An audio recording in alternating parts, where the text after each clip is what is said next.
गुरु भक्ति योग।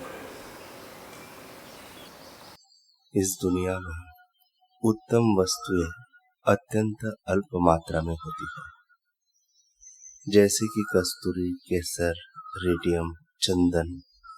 विद्वान, सदाचारी तथा परोपकारी स्वभाव के लोग बहुत कम हो।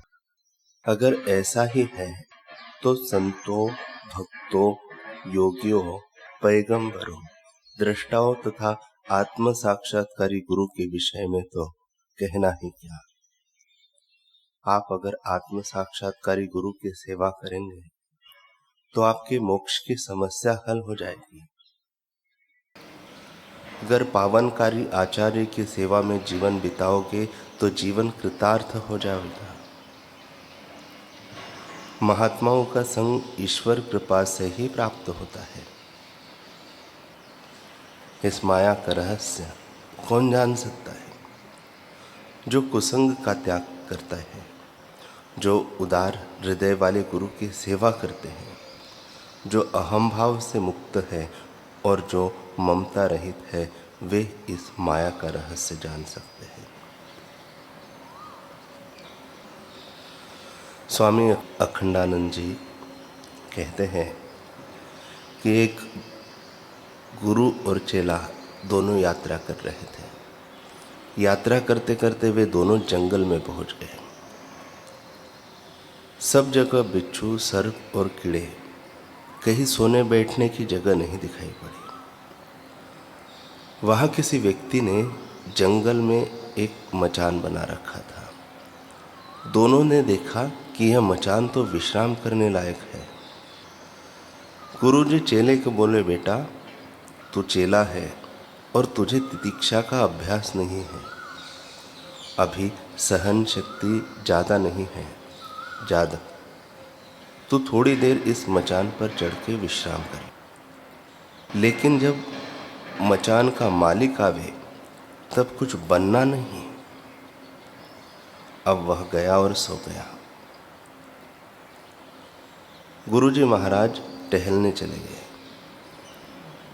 उधर से मचान का मालिक आया और बोला, अरे कौन हमारे मचान पर सोया है, उठ यहाँ से।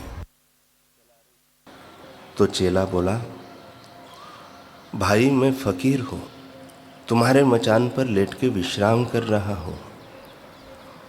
उसने उठाया डंडा और बोला, बड़ा फकीर का बच्चा बना है। फकीर का बच्चा बना है तो मचान पर सोने की क्या ज़रूरत है? खड़ा रहे, जाग, बैठ करके भगवान का भजन कर। अगर तुझे मचान पर ही सोना था तो फकीर क्यों हुआ? पीट करके मचान से उसको उतार दिया। अब वह आया, बोले, गुरुजी मैं तो पीट के आया हूँ। गुरुजी बोले, बेटा ज़रूर तो कुछ बना होगा। अच्छा गुरुजी आप बताओ। गुरुजी बोले, अच्छा हम बताते हैं। इधर उधर घूम फिर के गुरुजी गए और शाम को मचान पर ही सो गए। मचान का मालिक फिर आया और देखकर बोला, अरे फिर आके सो गया। तो गुरुजी उठकर बैठ गए, आंख बंद करके। अब वह बुलावे और गुरुजी बोले ही नहीं। उसके मन में शंका हुई, कोई जान पहचान का तो नहीं है, हमारा मित्र तो नहीं है, कोई हमारा प्यारा तो नहीं है। उसने एक लकड़ी जलाई और देखा तो बोला, अरे यह तो कोई फकीर मालूम होता है। अब वह बुलावे तो बोले नहीं, मौन बैठे। तो मचान मालिक बोला, अच्छा महाराज आप आराम करो। हमारा सौभाग्य है कि हमारे मचान पर आप सरीखे कोई फकीर आ गए। तो भाई, व्यक्ति जहाँ अपने में देह लेकर, वेशभूषा को लेके, संप्रदाय को लेके, समाज को लेके अभिमान जोड़ता है, वहाँ उसका कर्तव्य उपस्थित हो जाता है। मैं ब्राह्मण हूँ तो फिर अग्निहोत्र करो, संध्या वंदन करो। मैं हिंदू हूँ तो गाय की पूजा करो। मैं मुसलमान हूँ तो कुरान पढ़ो और नमाज पढ़ो, उसके साथ उसका संबंध है। ईसाई हो तो चर्च में जाओ। जहाँ जहाँ अभिमान होगा वहाँ वहाँ कर्तव्यों की उपस्थिति होगी ही। ठीक है, संसार में जितना विशेष मैं का ज्ञान है और विशेष अन्य का ज्ञान है, वह ज्ञान का फल अपने कर्तव्य को पूरा करना होता है। अगर कर्तव्य है तो यज्ञ करेगा और स्वर्ग भोगेगा, निष्काम है तो अंतःकरण शुद्ध होगा और ज्ञान प्राप्त करेगा।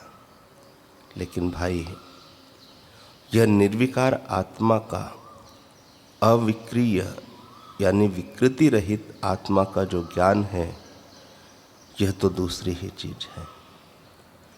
निष्क्रिय और अविक्रिय, जिसमें कर्तृत्व पूर्वक कोई कर्म नहीं और स्वाभाविक रूप से होने वाले विकार नहीं, ऐसे आत्मदेव का जो ज्ञान है वह ब्रह्मत्व एकत्व का ज्ञान, और जो बोध है वह ब्रह्म एकत्व बोध, कर्म का अंग नहीं। अपने को निष्क्रिय, निर्विकार, अविक्रिय जानकर कोई कर्म शेष नहीं करता है। संपूर्ण कर्मों की अपने आप ही उसमें निवृत्ति हो जाती है।